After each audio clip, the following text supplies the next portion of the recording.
2025년 6월 23일 새벽기도에 오신 여러분을 주님의 이름으로 축복하고 환영합니다. 오늘 우리에게 주신 하나님의 말씀은 역대상 23장 1절부터 32절까지의 말씀입니다. 제가 가진 성경으로는 구약 성경 645쪽에 있습니다. 역대상 23장 1절부터 32절까지의 말씀인데요. 대표적으로 1절부터 3절까지의 말씀만 읽도록 하겠습니다.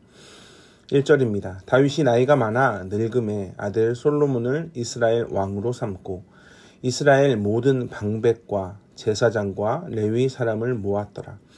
레위 사람은 30세 이상으로 계수하니 모든 남자의 수가 38,000명인데 아멘. 23장은 건축대 성전에서 제사장을 수종하는 레위인들을 계수하여 직무를 분담시키는 내용을 보게 됩니다. 왜 이렇게 하는가? 성전 건축을 준비하고 있는 겁니다. 그러나 집이 세워지고 성전 건물이 세워진다고 하더라도 그것이 그저 하나님의 교회가 되는가? 그렇지 않습니다. 섬길 사람이 필요합니다. 하나님은 그 안에서 섬길 사람을 다윗을 통해 세우고 계신 겁니다.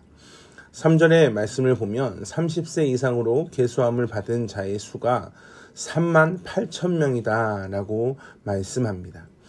민수기 4장 48절에 보면 계수할 때의 수가 8,580명이었습니다.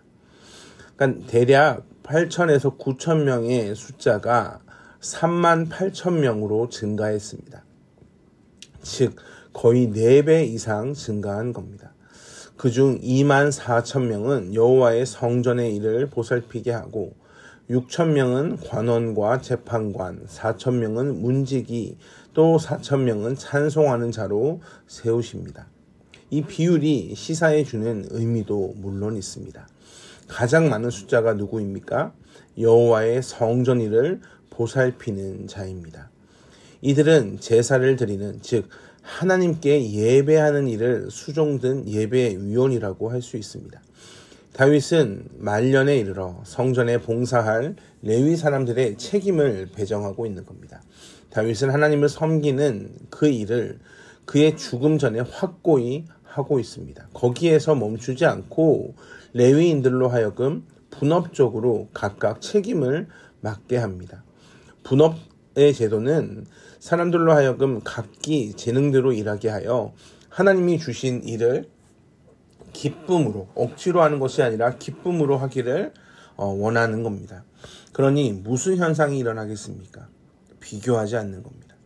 서로 비교하지 않고 하나님이 나에게 주신 귀한 일을 겸손하게 순종으로 일하게 됩니다. 이것이 하나님의 일하시는 방식입니다. 각자 자기의 분야에서 행복하게 일하면서 열심히 자발적으로 일하기에 당연히 일의 능률도 높아집니다. 지금 다윗의 나이는 아주 많이 있습니다. 다윗은 이스라엘 모든 방백들과 제사장들 그리고 레위인들을 소집합니다. 22장에 언급한 것처럼 다윗이 성전을 건축하지 않습니다. 1절의 말씀을 통해 확인하게 되지만 솔로몬이 성전을 건축하게 될 겁니다. 왜냐하면 아들 솔로몬이 이스라엘의 왕으로 삼게 되기 때문에 그렇습니다. 성전 건축과 예배를 위한 여러 가지 준비는 다윗 통치의 절정과 결론에 해당합니다. 다윗은 본인이 나이가 많이 들어 이제 죽을 날이 얼마 남지 않은 그 노년에도 하나님의 그 나라를 위해 여호와의 성전 일을 하는 자를 계수하고 세웁니다. 왜냐하면 다윗이 생각할 때 또한 하나님께서 다윗에게 말씀하시는 것을 근거로 둘 때 그만큼 예배가 중요하기 때문에 그렇습니다. 우리는 여기에서 이견을 주지 않습니다. 많은 사람들이 예배가 중요하다고 말합니다. 예배가 우리의 삶 가운데 가장 기본적이고 중요하다고 합니다. 그런데 좀 근본적인 질문을 할 필요가 있을 것 같습니다. 예배가 왜 중요합니까? 예배가 교회와 신앙과 신학의 표현이기 때문에 중요하다, 그런데 이런 말로는 사실 우리의 피부에 잘 와닿지가 않습니다. 족장 시대에는 예배하는 성소가 따로 없었습니다. 하나님께서 지시하는 곳이나 하나님께서 당신을 보이시는 곳이면 어디서나 족장들은 하나님께 제단을 쌓고 제물을 드림으로써 예배를 드렸습니다. 그리고 이스라엘이 애굽에서 나와 광야에서 생활할 때에는 예배하는 초소가 있었습니다. 하나님께서 모세에게 말씀하신 대로 성막을 치고 거기에서 하나님을 예배했습니다.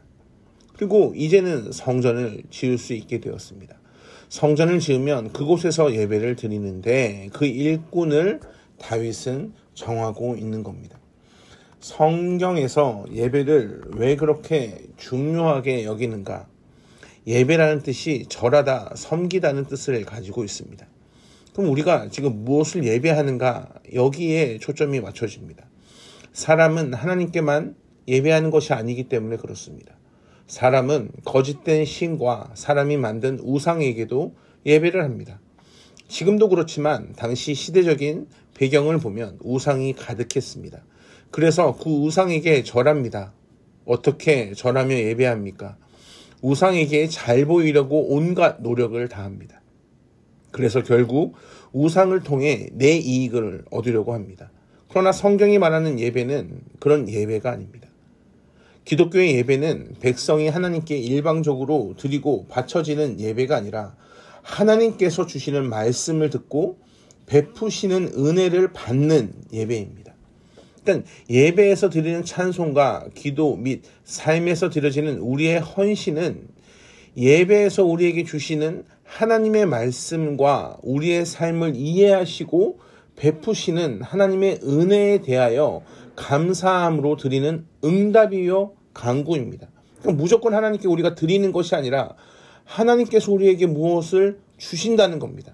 무엇을 주십니까? 은혜를 주십니다.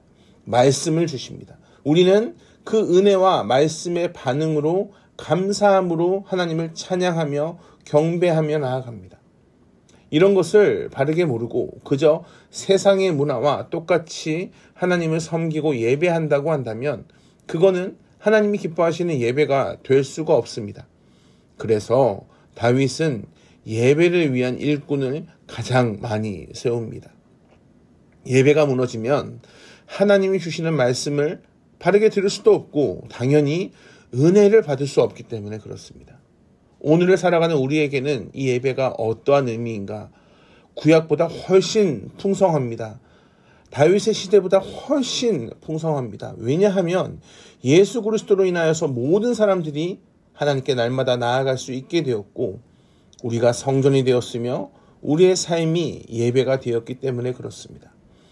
에베소서를 보면 그리스도의 삶의 자세를 말씀합니다.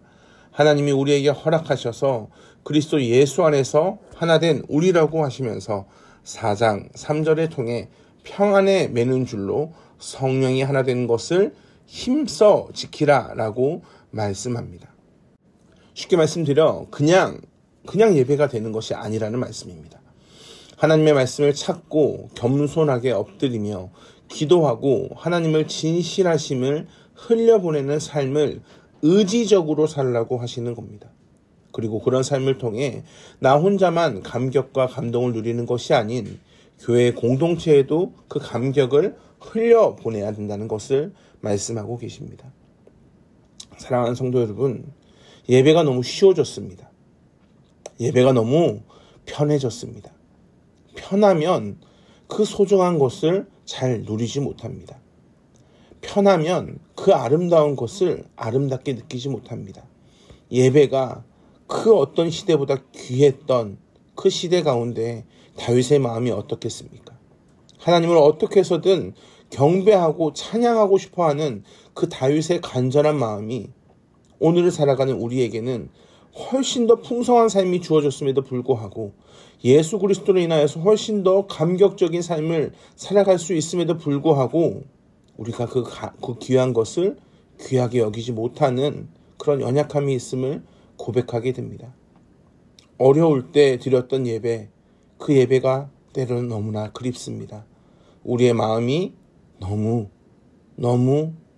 어려울 때를 지나가 버리고 귀한 예배를 지나가 버리고 그저 의식적인 예배만 하는 것이 아닌가라는 생각이 들 때도 있습니다.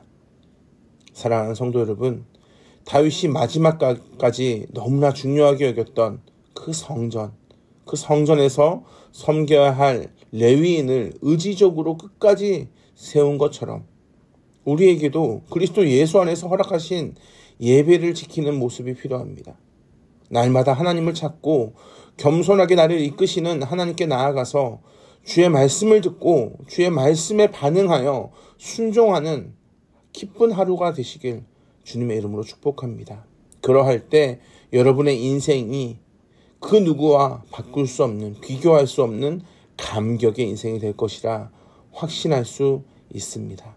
오늘도 그런 하루가 되시길 주님의 이름으로 축복합니다. 기도하겠습니다. 사랑과 은혜가 풍성하신 아버지 하나님, 우리의 예배가 너무나 쉬워졌습니다. 우리의 예배가 너무나 편해졌습니다. 하나님, 감격이 사라진 그 예배를 때로는 우리가 너무나 드리고 있는 것은 아닌가, 너무나 형식적인 예배를 드리고 있는 것은 아닌가 고민하게 됩니다. 어려울 때 드렸던 예배가 더 간절했고 더 깊었음을 주여 불쌍히 여겨 주시옵소서. 하나님 앞에 드렸던 그 첫사랑, 그 첫 예배 회복하게 하시고 날마다 주의 은혜 가운데 감격적으로 하루하루 풍성한 은혜를 누리게 주여 인도하여 주시옵소서. 감사합니다. 사랑이 많으신 예수 그리스도의 이름으로 기도합니다. 아멘.